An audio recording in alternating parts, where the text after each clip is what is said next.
दिल्ली से बताना, जहां दिल्ली में चुनाव नजदीक है और राजनीतिक सरगर्मियां भी तेज हो गई है। इसी बीच सभी पार्टी अपनी अपनी तैयारियों में जुटी है। चुनावी मैनिफेस्टो में कई तरह के फायदे लोगों को सभी पार्टियां गिना रही है। इसी मुद्दे को लेकर हमारी संवाददाता सौम्या मिश्रा ने दिल्ली के चांदनी चौक विधानसभा से कांग्रेस प्रत्याशी मुदित अग्रवाल से खास बातचीत की।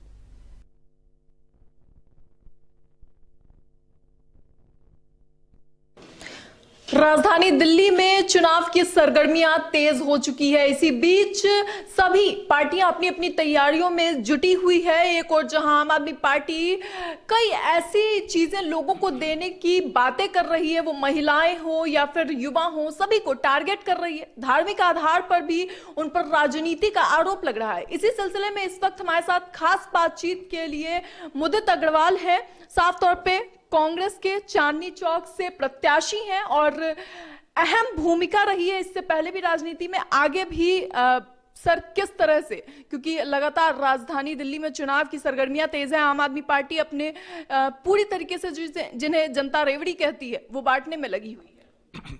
देखिए, दिल्ली देश का दिल है और दिल्ली का दिल है चांदनी चौक जी। अगर आप चांदनी चौक आके आजकल देखेंगे, आप ये देखेंगे कितना बुरा हाल उस क्षेत्र का बना दिया गया है। एक ऐतिहासिक शहर, एक ऐतिहासिक जगह दिल्ली शहर में चांदनी चौक थी। लाल किला यहाँ पे है, गौरी शंकर मंदिर, शीशगंज गुरुद्वारा, अनगिनत चर्चेज, जामा मस्जिद, ये एक ऐतिहासिक क्षेत्र रहा है। लेकिन इसकी दुर्दशा किसी से छुपी नहीं है। यातायात व्यवस्था आप देख लें, टूटी सड़कें, सीवर का पानी बहता है, तारे लटकी हुई हैं, आए दिन आग लगती है, कूड़े की राजधानी चांदनी चौक को बना दिया गया है।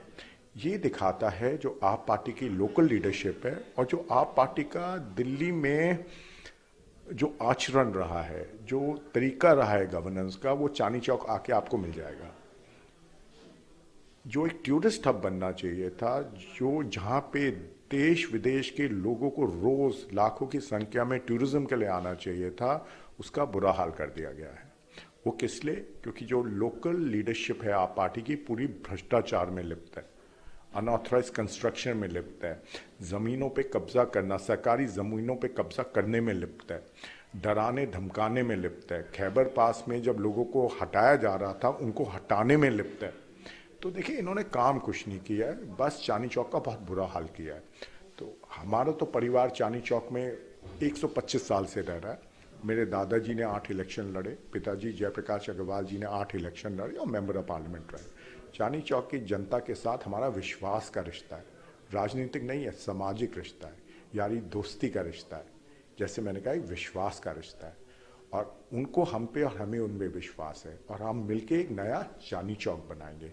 एक ऐसा चांदनी चौक जहाँ के जो लोग रहे हैं उनको गर्व हो कि हम चांदनी चौक में रह रहे हैं। तो ये हमारा एजेंडा है इस इलेक्शन का। चांदनी चौक का विकास हमारा एजेंडा है, बनाना है एक नया चांदनी चौक, ये हमारा एजेंडा है इस इलेक्शन का।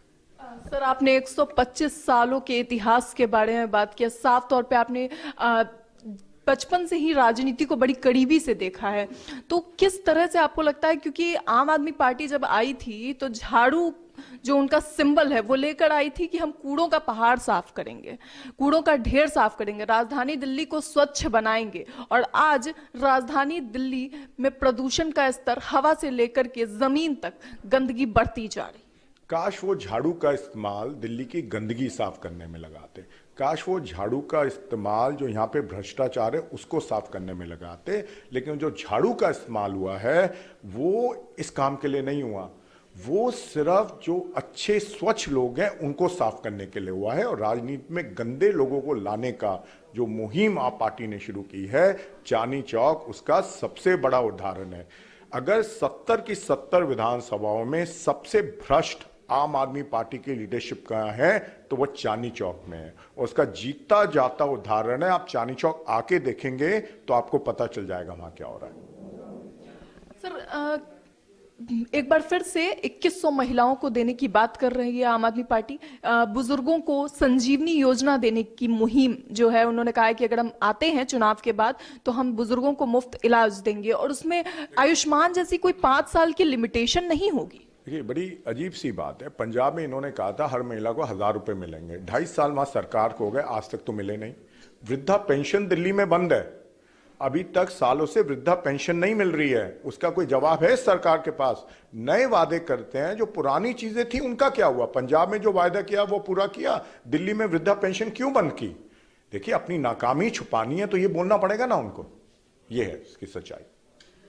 कई ऐसी चीजें वो कह रहे हैं। इसके साथ ही उन्होंने स्कॉलरशिप की बात की है, क्योंकि दिल्ली में जिस तरीके से जनसंख्या है और गरीबी रेखा के भी नीचे कई लोग आते हैं, काफी ज्यादा संख्या में लोग आते हैं। ऐसे में फ्री शिक्षा की बात करते हैं, कहते हैं कि हम बच्चों को बाहर भेजेंगे विदेशों में पढ़ने के लिए।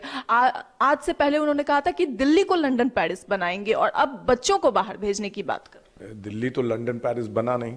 हाँ, लंदन में एक जो उनकी नदी है वो ज़रूर दिल्ली बन गई है। जब भी बारिश होती है दिल्ली वैसी नदी की तरह नज़र आती है, हर जगह पानी होता है। तो ये तो इनकी कथनी करनी में फ़र्क है। स्कूलों की बात करते हैं, स्कूलों में जो भ्रष्टाचार हुआ, चाहे टेबल्स खरीदने में, चाहे स्कूल बनाने में भ्रष्टाचार हुआ, वो देखना चाहिए।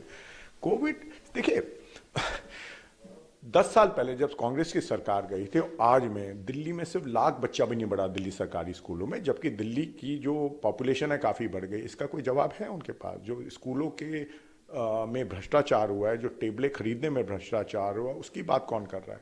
जो टॉयलेट बने उनको क्लासरूम में काउंट कर दिया। आई मीन, इससे ज़्यादा भ्रष्टाचार आपको कहाँ मिलेगा? स्कूल आज मतलब 30% स्कूल चल रहे हैं बिना प्रिंसिपल के, वाइस प्रिंसिपल के। काफ़ी स्कूलों में साइंस की शिक्षा नहीं है। ये स्तर है दिल्ली में एजुकेशन का। 40% वैकेंसी है टीचर्स में, बिना टीचर्स के स्कूल चल रहे हैं।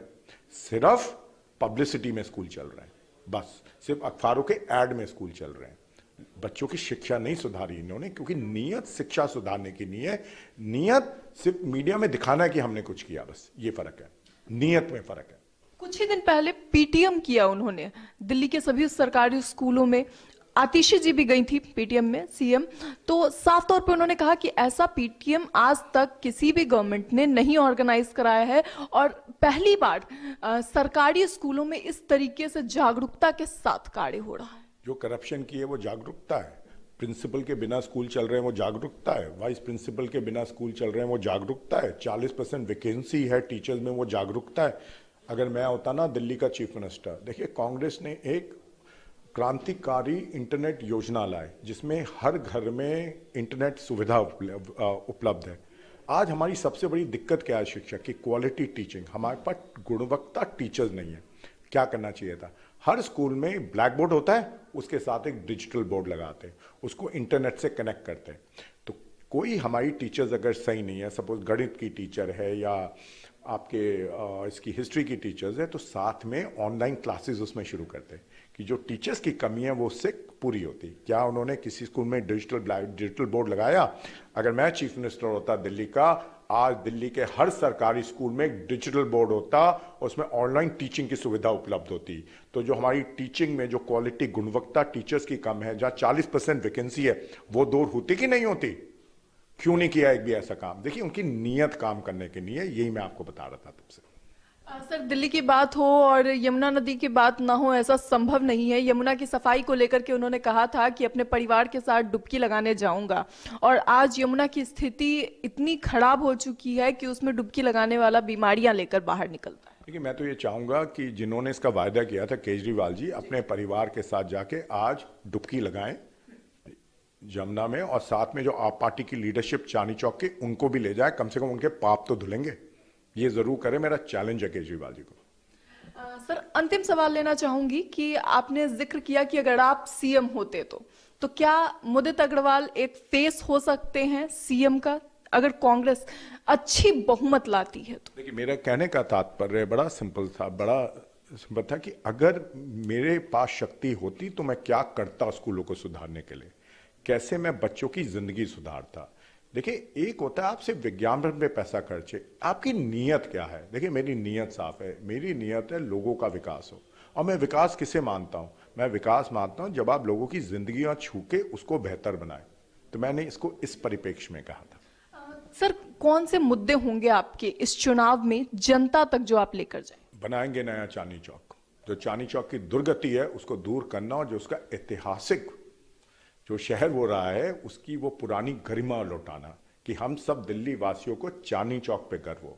तो मेरा तो एक एजेंडा इस इलेक्शन का, भ्रष्ट आप पार्टी का नेतृत्व जो चांदनी चौक में है, जो डराने धमकाने, बिल्डिंग माफिया, जमीनों पे कब्जे करने के अलावा कुछ नहीं करता, उनको दूर फेंकना और एक नया चांदनी चौक बनाना जिसपे हम सब चांदनी चौक वासियों और देशवासियों को गर्व हो। तमाम जानकारी के लिए शुक्रिया सर। तो साफ तौर पे ये थे हमारे साथ मुदित अग्रवाल, और जिस तरीके से इन्होंने अपनी सारी जो राय थी वो रखी और जिन मुद्दों पर आने वाले चुनावों में काम होंगे उन सभी मुद्दों का भी जिक्र किया। इसे लेकर आपकी क्या राय है, अपनी राय जरूर बताएं, क्योंकि जनता जब इन चीजों से कनेक्ट करती है तो वो समझ पाती है कि आखिर उन्हें कौन सी सरकार चाहिए और किस पार्टी को समर्थन देने से उनके लिए सही तरीके से कार्य निकल कर बाहर आ पाएंगे। कैमरा जर्नलिस्ट राधे के साथ मैं सौम्या मिश्रा, A1 TV।